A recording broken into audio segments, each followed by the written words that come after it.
Shalom saudaraku, mari kita bersama-sama mendengarkan, merenungkan sabda Tuhan. Pagi hari ini tema kita adalah gigih melayani, tulus bersaksi.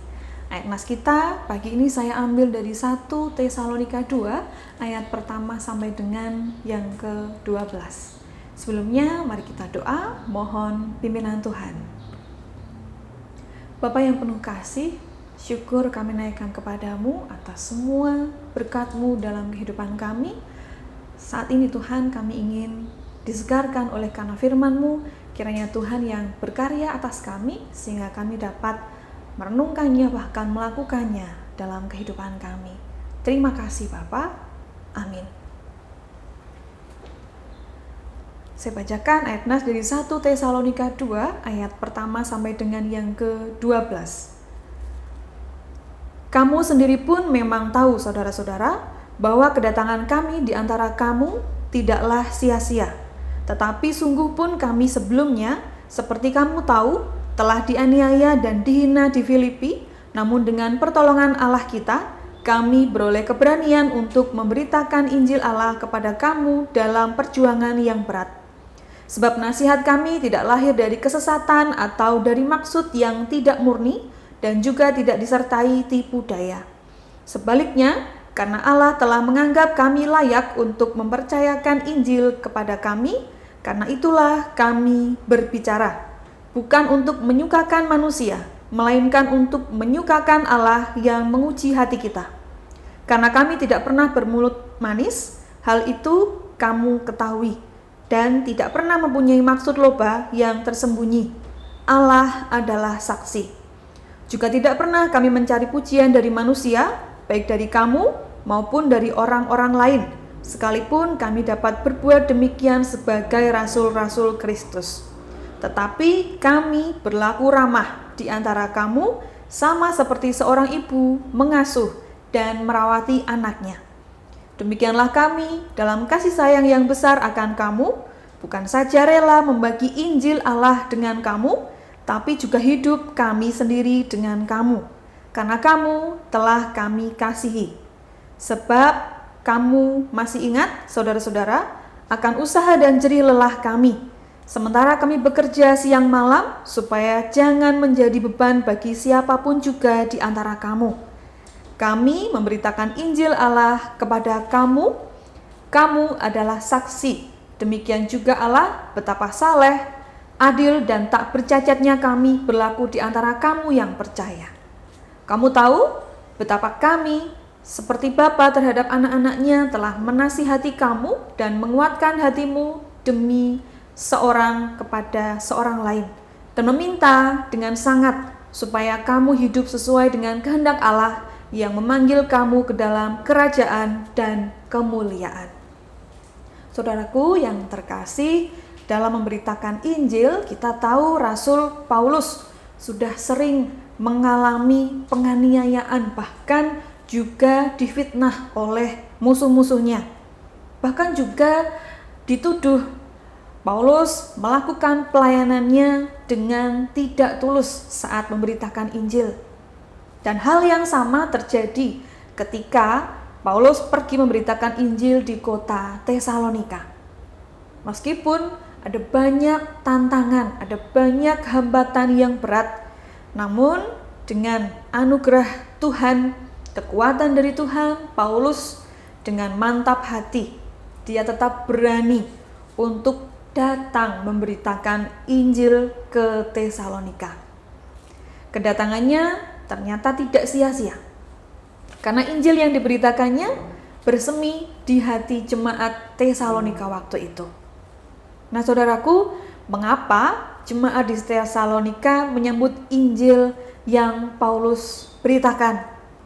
Karena Paulus memberitakan Injil dengan maksud yang murni, tanpa tipu daya, dan juga tidak memiliki motivasi yang tersembunyi. Paulus menyadari bahwa Allah yang telah memanggil dan juga mempercayakan tugas pelayanan kepadanya. Ia memberitakan Injil bukan untuk mendapatkan pujian atas dirinya sendiri, dan juga bukan untuk mendapatkan keuntungan bagi diri sendiri, melainkan untuk menyenangkan hati Tuhan.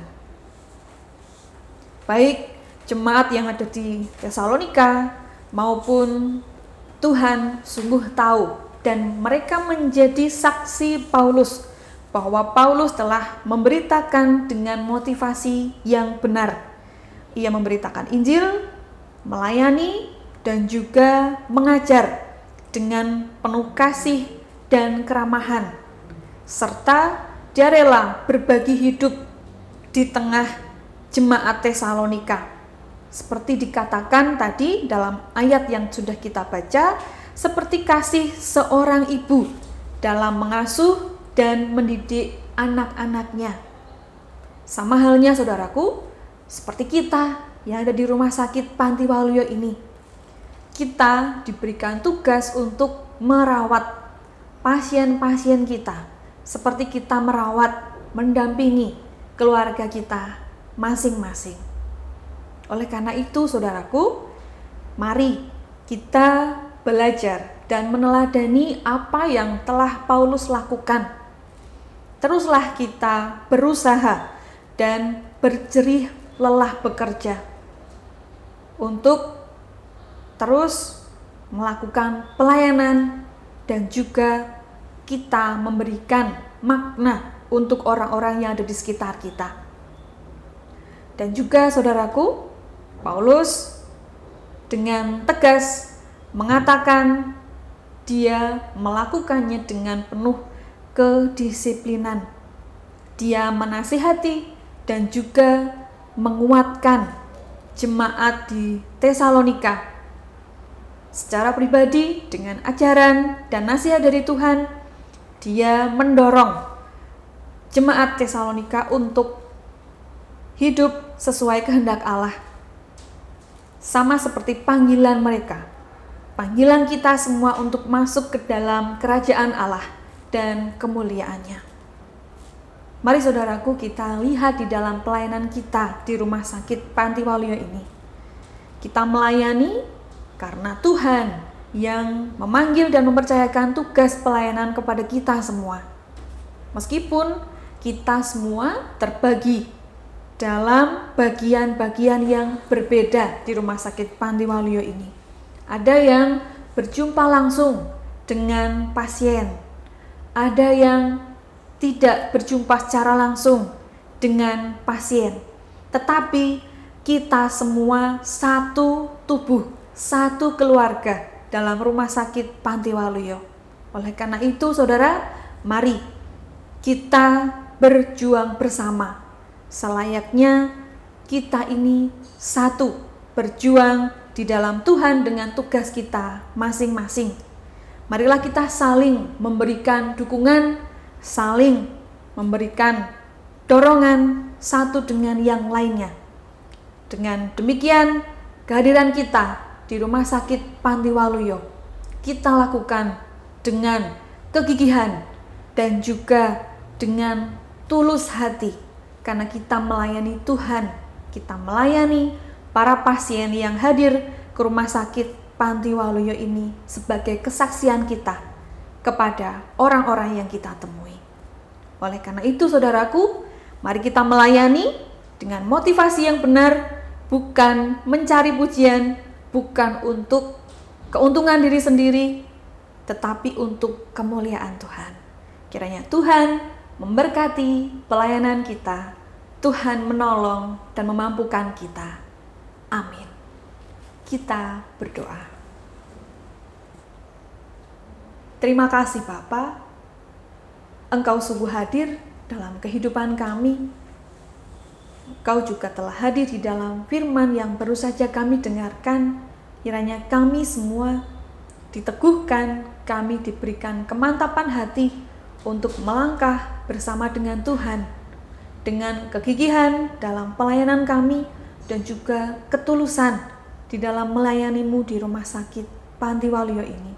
Kami juga memohon pertolongan-Mu untuk para pasien yang dirawat di rumah sakit Panti Waluyo ini, bahkan seluruh pasien yang terjangkit virus corona yang sudah positif, yang masih PDP ataupun juga ODP, Tuhan yang menolong, memberkati mereka. Kami mohon Tuhan memberikan roh penghibur untuk mereka, sehingga mereka terus dikuatkan karena-Mu, dan kondisinya semakin membaik. Begitu pula untuk seluruh petugas yang mendampingi para pasien tersebut, baik petugas medis, penunjang, ataupun seluruh yang berkaitan ataupun tidak secara langsung.